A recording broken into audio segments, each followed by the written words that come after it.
Carl Jung famously said that until you make the unconscious conscious, it will continue to run your life and you will continue to call it fate. I've been navigating through a transitional, pivotal moment in my life right now, and it's a pretty big shift, and it feels particularly initiatory because it feels like I'm stepping out of the child or childhood things and I'm really stepping into manhood or just, my true life right now.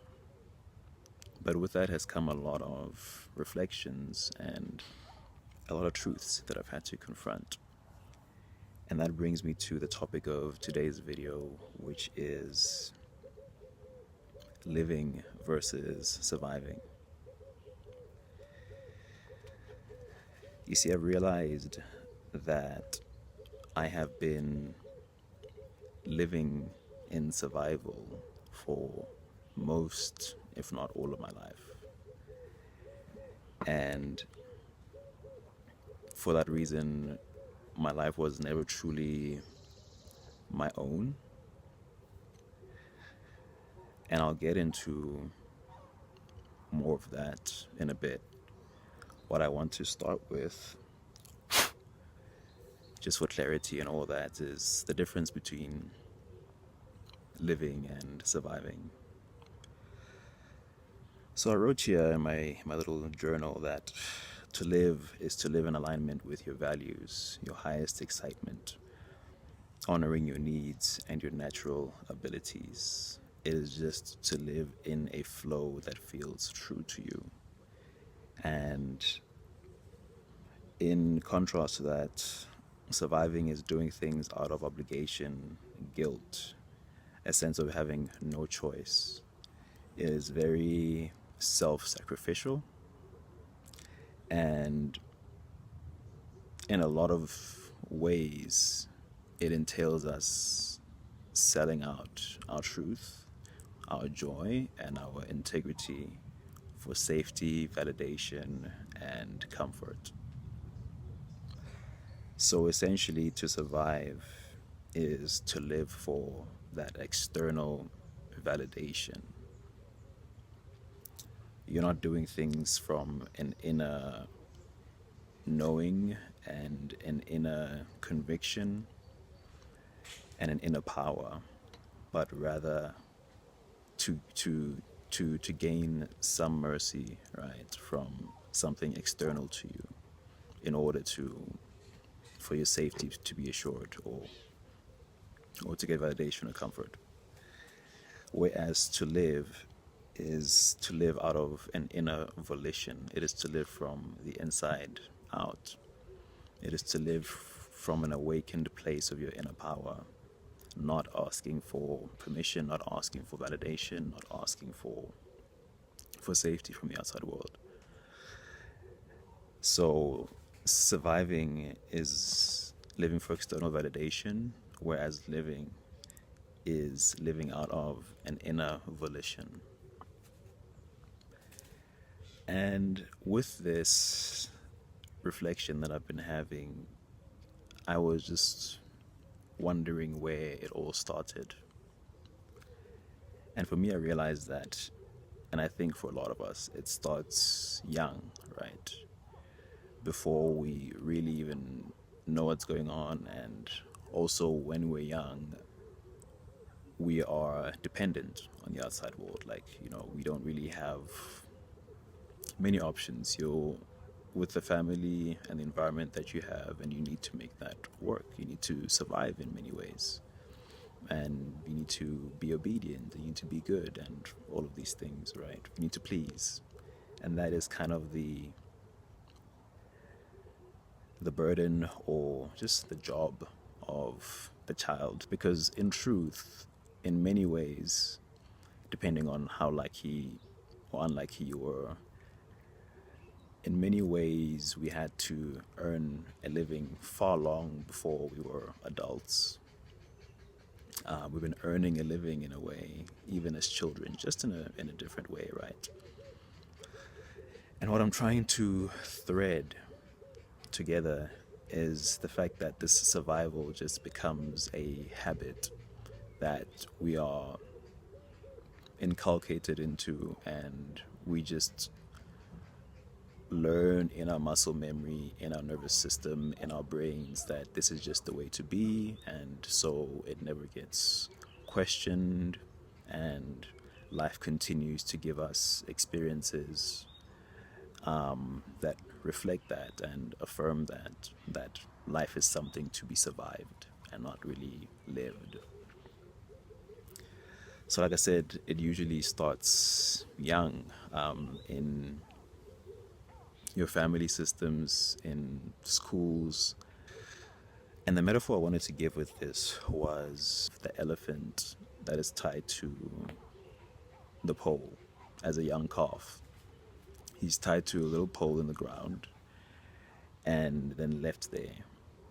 And the story goes that this baby elephant will try to tug away and to break free, but it's too small. So it can't break free from that. And it just gives up. Now, this elephant goes on to grow up into this great, powerful bull. But he's been tied there his whole life. And so he's not even trying to break free anymore, because in his mind, that pole, he can't, he's powerless to break free from that pole. And that's the metaphor I want to use about that habit, that that survival habit, or just that sense of losing hope that happens so unconsciously. And the next thing you know, you are a person who's fully abled and who in many ways might have the resources or just what they need to actually break free. But it's been it's been absorbed in the bones that that's just not possible, from way back when, right? So we now have choices that we didn't before, but most of us don't really realize that. So I want to share a little bit about me, about my story. This is a channel, after all, where it's notes to self. I'm reflecting on my own personal journey and lessons that I've learned or am learning. And a lot of it has to do with going back into the past, and looking at what I couldn't see, or looking at like obsolete truths, things that were true back then but aren't true anymore. How can you hold on to the life that you want when your hands are still so full of yesterday's junk? So that's a big part of the alchemizing process, and the shadow work is going back to those old stories and those old experiences and those old beliefs that were formed, and just going there with fresh eyes, going there with a mature perspective, going there with compassion, and then releasing those stories. So this is why I always like to go back a little bit before I move forward into a new understanding and a new choice that I'm going to be making. So I want to reflect a little bit on my childhood growing up as, as someone who was very much conditioned to serve. I was really raised to be a servant and not a self. And it sounds harsh to say, I know, but I look back at how unpleasant things were when I was being myself, when I was using my voice, when I was, having having different interests or protesting on something or going my own way on something, not obeying and not being a good boy was a really horrible experience growing up. And so it's like I just learned to be very good at giving the people in power around me what they expected of me and not necessarily what came naturally from me, you know. And so if you were to ask actually the people, that raised me growing up, if you were to ask all of them how I was, they'd probably say I was an excellent child. Yeah, no problems at all, right? And the interesting thing is there were only no difficulties because I was sacrificing my voice and I was like really so good at the pleasing, you know? And that just became a habit for me of how to live and how to do relationships is never to lead with what is coming from within, but preempting what the other person is expecting from me, right? And you could call that a codependency. In psychology, I guess that's the term that one would use. Creating a sense of self out of the external is a codependency. But that was just, you know, those are just the demands and the expectations. And as a child, you can't choose those things, and you just kind of have to live with it and make the most of it. And so that's what I did, living to please, and that just became a habit for me. And then I look at my art as well. I recently had a conversation with my art because I felt like, you see, the way I see it, we don't just have relationships with people. We have relationships with everything in our lives, relationships with our plants, with our pets, with our money, with, our passions, with ourselves. Like relationships, like everything around us is we're relating with it in some sense, and so it's a relationship. And so we can, if something isn't flowing well, if something has a lot of difficulty or turbulence in it, you can approach it like you would a conversation with a friend of yours or a loved one, and have a conversation of like, what's not working here? Like, why? Oh, yeah, what do we need to do? And so I did that with my art. I had a conversation with with my relationship to my art. And I was just asking essentially, how are we doing? Steadily over the past couple of years, I've just gradually not stopped, but like created less and less. And it's been more difficult to create, more of a heavy kind of thing most of the time, especially when I'm contemplating sharing the art in some way. And now I'm in a period of my life where I am really wanting to step into, just making a living out of creating my art, because that is my passion. What happened in the conversation with my art was that I realized that art for me had always been a means of survival.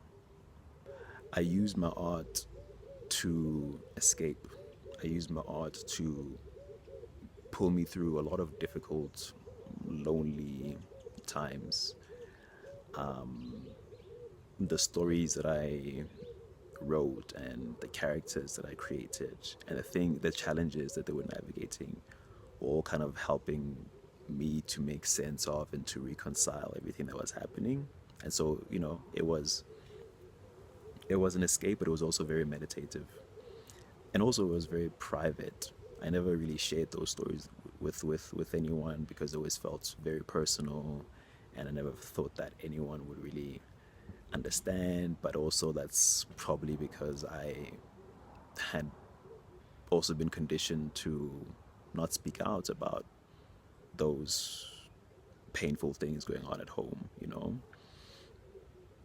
So yes, my art was an escape, and then at school and at university, I was using it as a means of like validation as well.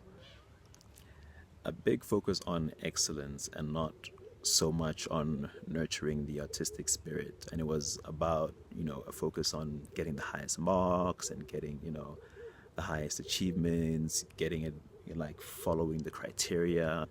But all of that was kind of following the same routine that school does, which is teaching you that there's a right way to do things and a wrong way to do things. And who has the final say with that is the guy at the top who you need to please. And like I said earlier, I was very good at the pleasing. And that just also became a way I was relating with my art, as like it's something that I can only put out there if it's something that's going to please people, if it's something that's going to be relevant to people and acceptable to people. And being so good at gauging that, but also that's a curse in its own way, because sometimes people don't, you know, they don't know what they want until they see it. And no one's really going to be telling you kind of like what to create until you create it and they're like, oh shit, that's really interesting, that's really cool. And I couldn't get to that understanding when I was only putting things out there that I thought people would vibe with. So, yes, I was relating through my art, as an escape, and then as a means of validation. And then when I moved into working, my art was being channeled into how other people were directing it, right? What they wanted, the kind of like outcome that they wanted. And again, none of this stuff was coming out of that inner volition. None of it was coming from an empowered place. And especially with the workplace, I just found it so draining and so soul destroying to channel my creativity into things that I did not care about, that I did not believe in,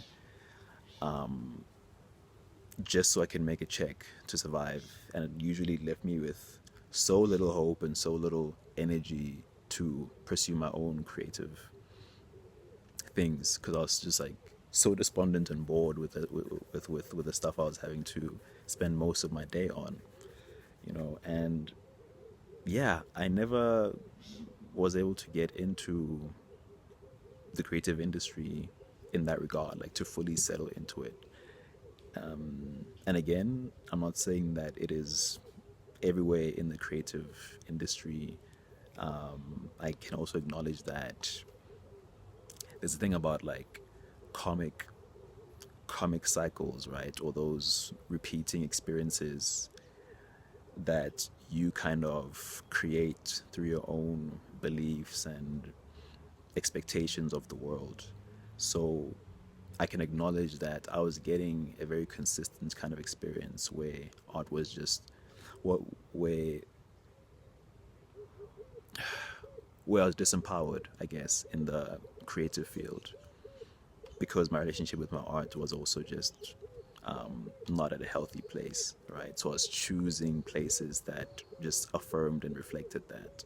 The workplace was a difficult place to be at, and I didn't want to be there. And it just also kind of broke away more and more and more at my creative spirit, because it felt like selling out. It felt like I was just like cheapening my creative potential. Like I wasn't really using it on the things that I could be. And and that just hurt every day, and I didn't like that. So this then takes me to the next chapter, I guess,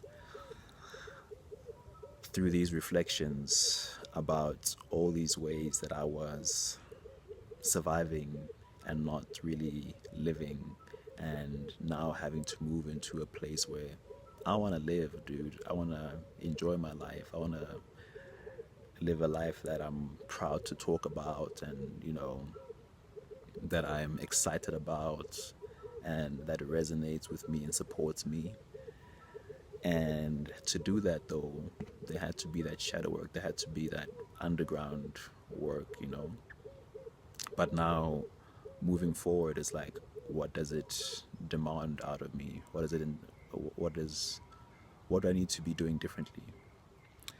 And in many ways, breaking free from this habit of survival is an ego death, right? Because, like I'm saying, I need to lay down these old beliefs and these old expectations. So the first point I made was I need to learn to live from the inside out, because before that it had been inverted and I was living from the outside in. I was gaining my value and my safety and my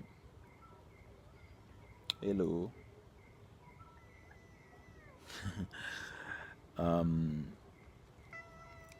hi, that's a cat. I was gaining all of that, or trying to gain it and striving for it and trying to earn it and prove myself for it. I was trying to get all that from the outside world, and learning to really live and thrive, like I said, I believe is from that inner volition, where it comes from a recognition of the value that you hold and the light that you hold, and the fact that that's really the most valuable thing you have, and that's the thing that creates everything in your life. And yeah, you don't need to be trying to earn anything out there. It's really about a self-remembrance and a self-centering, and from there I think you move from an empowered place and not a desperate place. So the next point was not doing or tolerating what violates my soul, and then validating myself and discovering and claiming that inner gold. So I kind of spoke to that just now, about living from a centered place instead of trying to earn that and get that from the outside. The treasure is really within. So the next one was doing it at my own pace, in my own way. I actually wrote a poem about this a few months back, an affirmation of, as you're moving through these transitions and through these hills and valleys, trust that you can do it, or you must do it in your own way and at your own pace. Don't try to rush yourself. Don't doubt yourself. Don't, despair upon yourself. Trust in the heart that God has given you and do it your way, because that is the right way. Like trusting that when I honor myself, the universe will have my back. And this has been a huge one to get into, to see the universe as a benevolent force that's actually working in your favor. I don't think a lot of us see things that way when we're living in survival.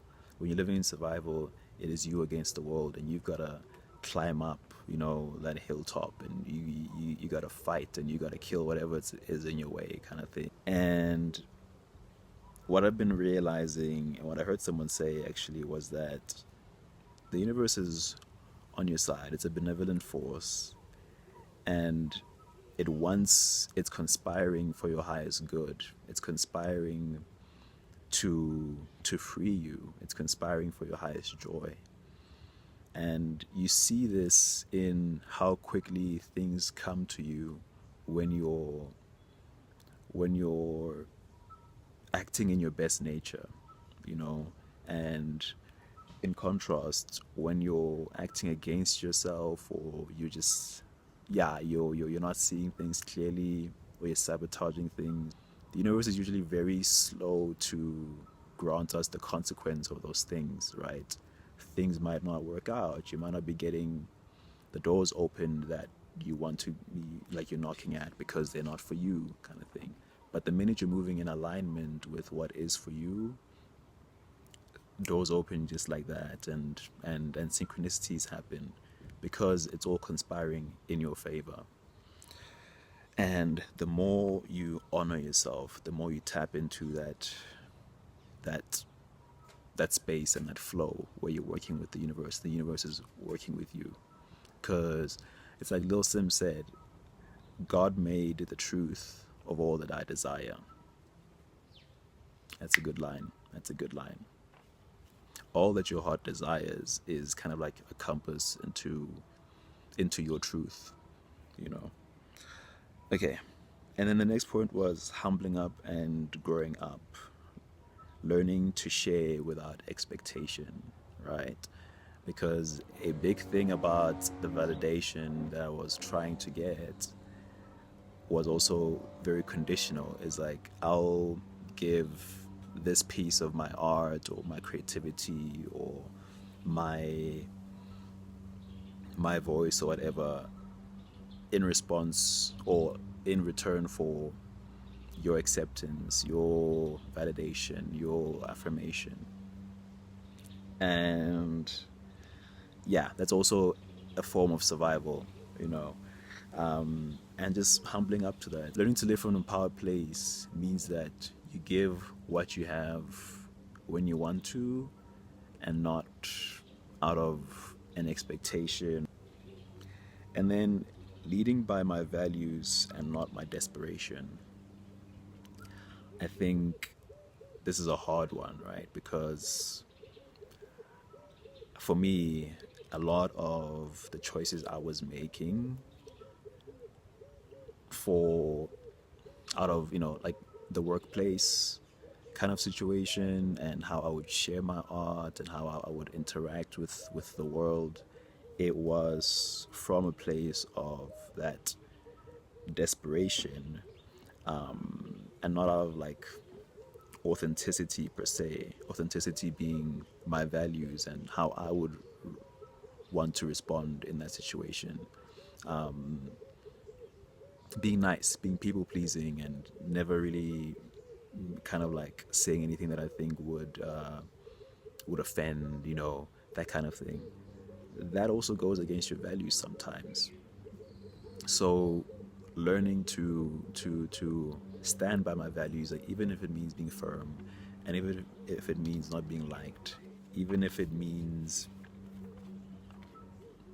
yeah, people thinking what they will, but like your values are really your compass to your truth as well. So to honor that as much as you can. And I think it connects to not doing anything that you don't want to or that violates your soul.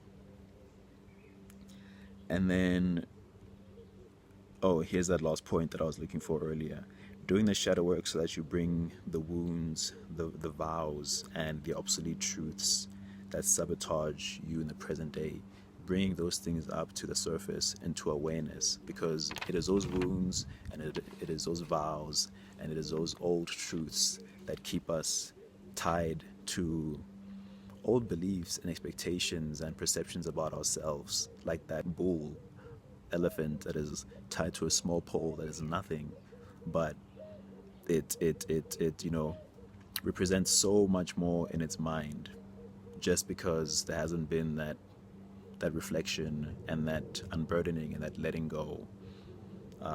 So yes, doing the shadow work, I think, has been vital for me to step into new awareness and to let go of things, that beliefs and stuff like that aren't serving me anymore.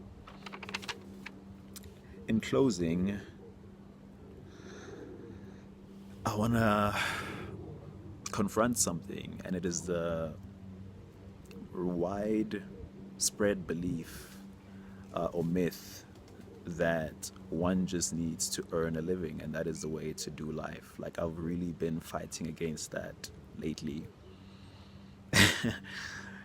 Because, like I said, I've been doing this shit like earning a living my whole life. And as I awaken into my own being, I don't want to live. I don't want to prove myself necessarily. I don't want to earn a living. I don't want to be a slave. You know, that's not my truth.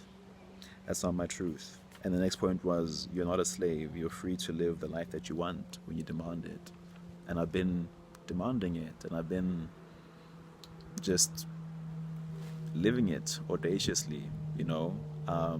And the funny thing is, life just gets to reflect that to you.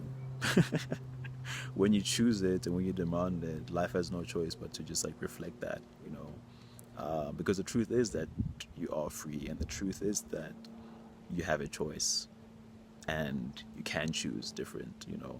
You can literally just pick that stick out the ground and toss it away and walk away and do what you want to do, and not have to sit there because you think you can't do anything else. It's not the truth. And being taught to earn a living is something that we've been taught at such a young age, and it just like gets so deep in your bones in so many layers. And to let that go, to let that go. And then the calling is to move out of fate and into your destiny, your highest potential, and your highest joy. That's what this next chapter is calling for me to start doing, to start choosing.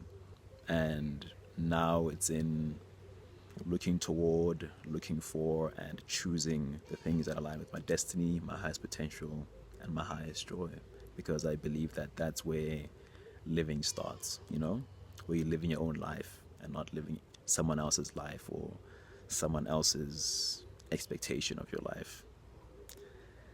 And then the last point I had was, you deserve to live your life, not merely survive it. You deserve to live your life, not merely survive it.